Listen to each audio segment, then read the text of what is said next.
प्रदेश के पूर्व मुख्यमंत्री शिवराज सिंह चौहान यानी मामा के घर, और आज पूरे दिन भर हम शिवराज सिंह चौहान के साथ रहेंगे, उनकी दिनचर्या बताएंगे।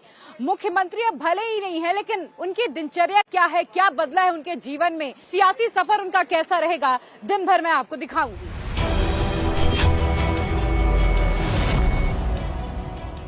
यहाँ से शिवराज सिंह चौहान निकलकर स्मार्ट पार्क जा रहे हैं। पहले की तरह दिनचर्या है और यहाँ स्मार्ट पार्क में जो पेड़ लगाने का सिलसिला है लगभग 4 साल से चला आ रहा है। ये सिलसिला आज भी नहीं बदला है और यहाँ से निकलकर अब हम जा रहे हैं श्यामला हिल्स की पहाड़ियों में स्मार्ट पार्क।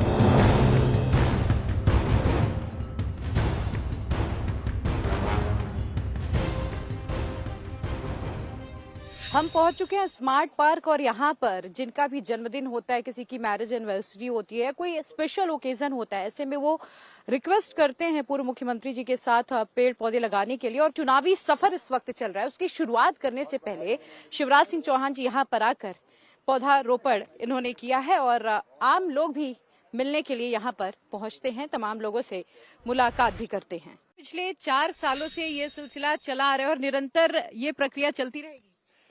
पेड़ लगाना मतलब धरती को बचाने का अभियान है, ये जब तक जिएंगे तब तक चलेगी।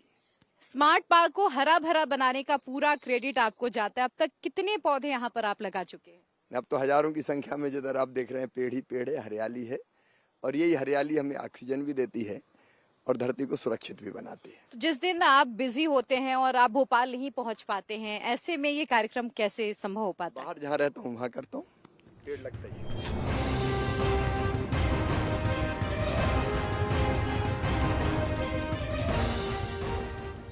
हम प्लेन में सवार हो चुके हैं और आज पूरा दिन हमारा मामा जी के साथ ही गुजरने वाला है।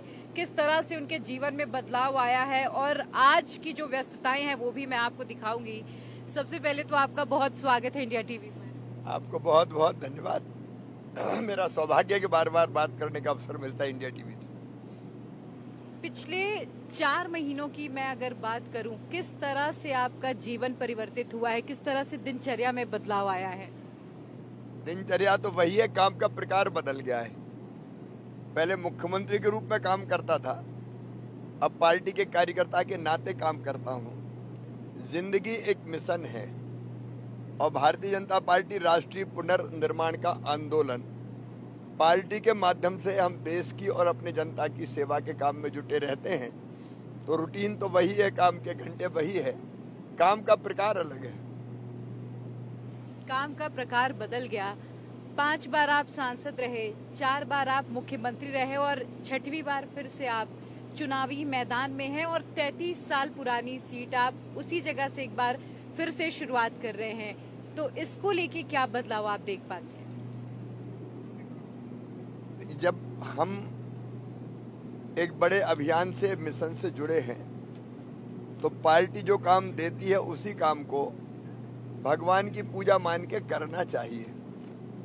अब पार्टी ने जवाबदारी दी है कि मैं चुनाव के समय अपने क्षेत्र में भी काम करूं, बाहर भी जाऊं।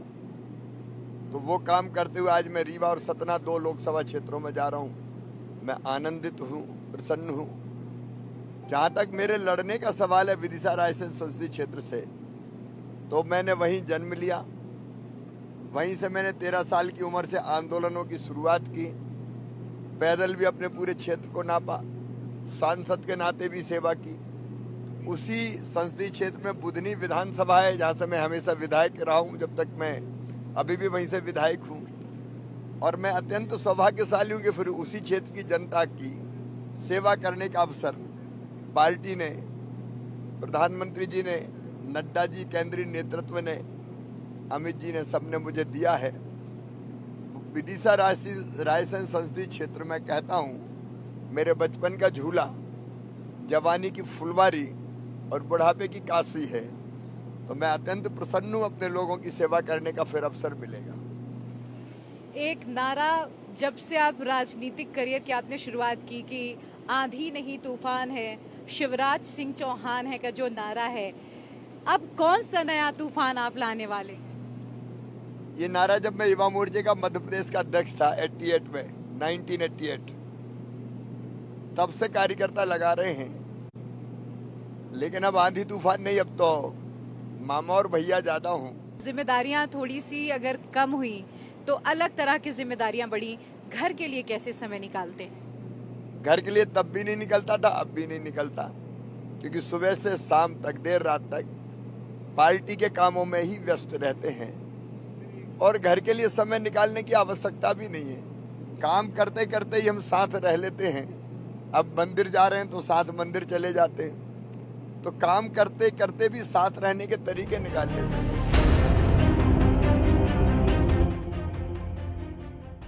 हम पहुंच चुके हैं रीवा, जहां से अब हम आगे यहाँ जनसभा की ओर मऊगंज जाएंगे, जहां रीवा से लोकसभा के प्रत्याशी जनार्दन मिश्रा के पक्ष में शिवराज सिंह चौहान जनसभा को संबोधित करने वाले।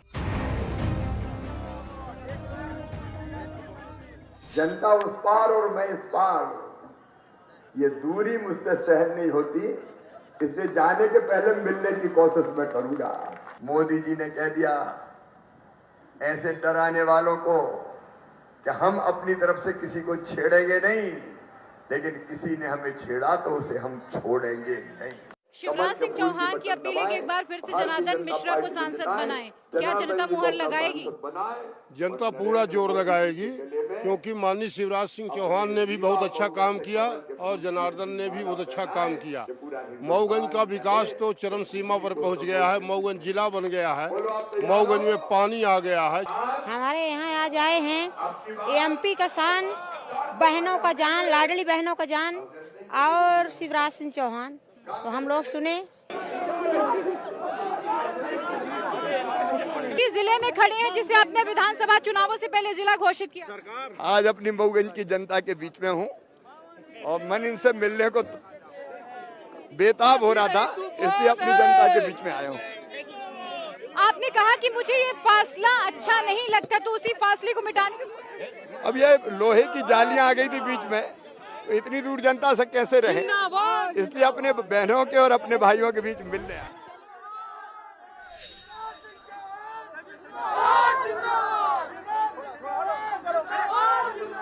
क्या ये लड़ाई शक्ति के उपासक और शक्ति के विनाशक के बीच हो गई है?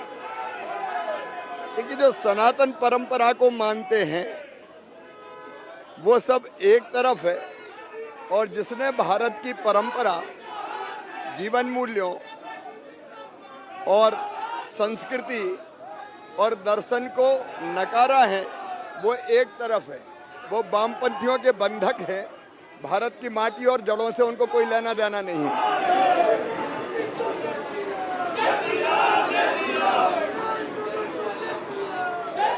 विधानसभा के चुनाव में लाडली बहना योजना का ऐसा असर रहा कि बम्पर जीत, अप्रत्याशित जीत मिली, प्रचंड बहुमत मिला।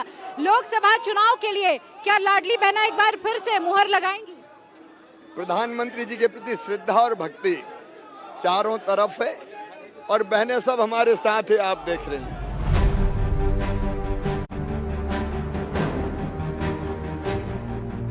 और माँ से जब प्रार्थना करते हैं तो कोई ना कोई चीज तो मांगते हैं। माँ से मांगते कि नहीं मांगते?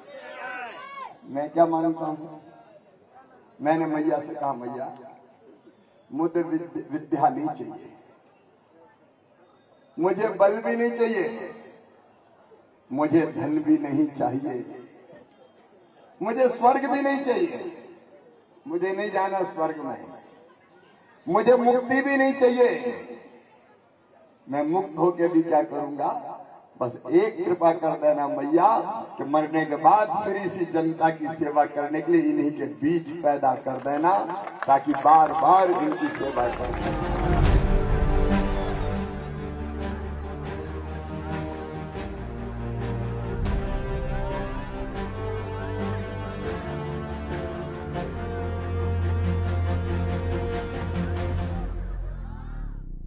देखिए, सुबह से हम लगातार शिवराज सिंह चौहान जी के साथ हैं और अब 12 से 13 घंटे का वक्त बीत चुका है, लेकिन उतने ही तरोताजा, उतने ही फिट आप मुझे नजर आ रहे हैं। मैं आगे अपने सवालों की फेहरिस्त बढ़ाऊं उससे पहले मैं आपकी फिटनेस का राज जानना चाहती हूँ। लगातार काम करते रहना और काम करने की तड़प है देश के लिए, जनता के लिए। भारतीय जनता पार्टी का मतलब है देश की सेवा के लिए, विकास के लिए और जनता की सेवा के लिए। जनता की सेवा ही भगवान की पूजा है और वही काम करने की ऊर्जा भी देती है।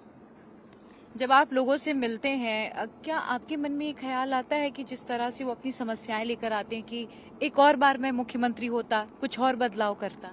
नहीं, जब तक मैं मुख्यमंत्री था तो पूरी संपूर्ण सामर्थ्य के साथ मैं जनता की समस्याओं का समाधान करता था। अब मेरी भूमिका दूसरी है। मुख्यमंत्री का दायित्व श्री मोहन यादव जी के पास है। इतना जरूर है कि मेरे पास जो समस्याएं आती है मैं यथा योग्य उनके पास, या संबंधित छोटी मोटी चीजें हैं तो कलेक्टर्स और बाकी के पास भेजता हूं, क्योंकि वो तो हमारा धर्म है कि लोगों की कोई चीज अगर हमें जानकारी में आई तो हम व्यवस्था को अवगत करा के उनके समाधान का प्रयत्न करें। नए मुख्यमंत्री जी के साथ तालमेल कैसा है? क्योंकि तस्वीरें आती रहती हैं कि कभी आप उनसे मिलने जाते हैं, कभी वो आपसे मिलने आते हैं। वो मेरे छोटे भाई हैं, बरसों पुराने कार्यकर्ता हैं, मेरे साथ मंत्री भी रहे हैं, बरसों पुराना रिश्ता है उनसे, और इसलिए हम लोग सदैव सलाह मशवरा आपस में करते रहते हैं। मुझे जो लगता है मैं उनको बताता हूँ और वो बहुत बेहतर काम कर रहे हैं। मेरा पूरा विश्वास है कि वो प्रदेश के विकास की रफ्तार भी और बढ़ाएंगे और जन कल्याण के कामों को भी ठीक से क्रियान्वित करेंगे। जब विधानसभा के रिजल्ट्स आए, सबने जीत का जश्न मनाया, लेकिन आप अगले ही दिन 29 के मिशन को लेकर निकल पड़ी। ऐसे में छिंदवाड़ा और राजगढ़, इसके लिए आपकी क्या तैयारियां हैं? क्योंकि यहाँ से एक तरफ आपको दिग्विजय सिंह से लड़ाई लड़नी है, तो दूसरी तरफ छिंदवाड़ा तो कमलनाथ का गढ़ रहा है। ये भी आज मिशन 29 ही है, क्योंकि लगभग 11 बज रहे हैं और हमारा मिशन अभी जारी है। रीवा और सतना 2 लोकसभा क्षेत्र आज कवर किए हैं। मेरा पूरा न केवल विश्वास है बल्कि आकलन है कि राजगढ़ और छिंदवाड़ा दोनों भी भारी अंतर से भारतीय जनता पार्टी जीतेगी। छिंदवाड़ा में बहुत सारे कांग्रेस के कार्यकर्ताओं ने भाजपा ज्वाइन की। आरोप आप लोगों पर ये लगा कि डरा धमकाकर, जानबूझकर कार्रवाई का डर बताकर अपने में शामिल किया जा रहा है। ये कांग्रेस नहीं बोलती, कांग्रेस की बौखलाहट बोलती है। दरअसल भारतीय जनता पार्टी राष्ट्रीय पुनर्निर्माण का अभियान है। जैसे फैसले कांग्रेस ने किए उसके कारण कांग्रेसी भी निराश हैं, हताश हैं। उनको कांग्रेस से कोई उम्मीद नहीं बची। ना तो कांग्रेस में रह के वो सेवा के काम कर पाएंगे, ना विकास के काम कर पाएंगे, और कांग्रेस के गलत फैसलों के कारण भी लोग दुखी है। जैसे अयोध्या में भगवान राम की जन्मभूमि पर मंदिर तो बन गया, प्राण प्रतिष्ठा होनी थी, निमंत्रण मिला, कांग्रेस ने लिख के इनकार कर दिया। जैसे वो भाजपा का विरोध करते करते भगवान राम के विरोधी हो गए हों। तो कई लोग आहत हैं, कोई धारा 370 का विरोध करने से, कभी वो नक्सलवादियों को उनके प्रवक्ता महिमा मंडित कर देते हैं, कभी आतंकवादियों को महिमा मंडित करते हैं। राहुल गांधी वामपंथियों के बंधक बन गए हैं। उनका स्वतंत्र कोई विचार है ही नहीं। वो देश को नहीं जानते, देश की माटी की सौंधी सुगंध को नहीं जानते, भारतीय सनातन संस्कृति और परंपराओं को नहीं जानते, और इसलिए कुछ भी ऊट पटांग फैसले हो रहे हैं कांग्रेस में, और इसलिए लोग निराश हैं, हताश हैं, इसलिए कांग्रेस छोड़ते हैं। आप नारा दे रहे हैं कि अब की बार 400 पार, दूसरी तरफ राहुल गांधी को आपने सुना, वो कह रहे हैं कि भाई अब की बार तो 150 में सिमट जाएंगे, 400 के बस खौफ देख रहे हैं। वो तो हमेशा इस चुनाव के पहले विधानसभा के चुनाव में कह रहे थे मध्य प्रदेश में कांग्रेस 150 पार करेगी, कोई रोक नहीं सकता, लिखा हुआ है। और अब क्या हुआ? तो चुनाव के पहले वो ऐसी गरजते हैं, लेकिन थोथा चना बाजे घना, बस वही सिद्ध होकर रह जाते हैं। सीएम हाउस से 74 बंगले, और अब 74 बंगले से फिर ये मैं तय मानो कि दिल्ली का सफर, अगली सवारी दिल्ली। अब सांसद के रूप में तो दिल्ली में भी काम करना है और क्षेत्र की भी सेवा करना है, तो दिल्ली तो सांसद के नाते जाना है, लेकिन क्षेत्र में भी आना जाना रहेगा और लोगों की सेवा करते रहेंगे। अब की बार जो 400 का नारा दिया है प्रियंका गांधी और तमाम इंडिया अलायंस के नेता ये सवाल उठा रहे कि कैसे पता है कि 400 कुछ गड़बड़ की होगी तभी 400। जनता का प्यार और आशीर्वाद देख के ही हम नहीं, अब जमाना कह रहा है, इवन खड़गे साहब भी कई बार कह देते हैं कि अब की बार 400 पार। मेरा एक आखिरी सवाल, चूंकि मैं समझ सकती हूँ सुबह से लगभग 15 घंटे का वक्त बीत चुका है और आप उसी तरह से काम करें और सुबह आपकी दिनचर्या फिर से 5-6 बजे से शुरू हो जाती है। चलते चलते आप कुछ कहना चाहेंगे? इंडिया टीवी को बहुत बहुत धन्यवाद। अपनी बात जनता तक पहुंचाने का एक सशक्त माध्यम है और राष्ट्रहित और सामाजिक सरोकारों से भी इंडिया टीवी का नाता है। जनता से यही प्रार्थना है कि वोट जरूर दीजिए अपने देश के लिए, लोगों के लिए। बहुत शुक्रिया सर हमसे बातचीत करने के लिए। आपको भी बहुत बहुत धन्यवाद।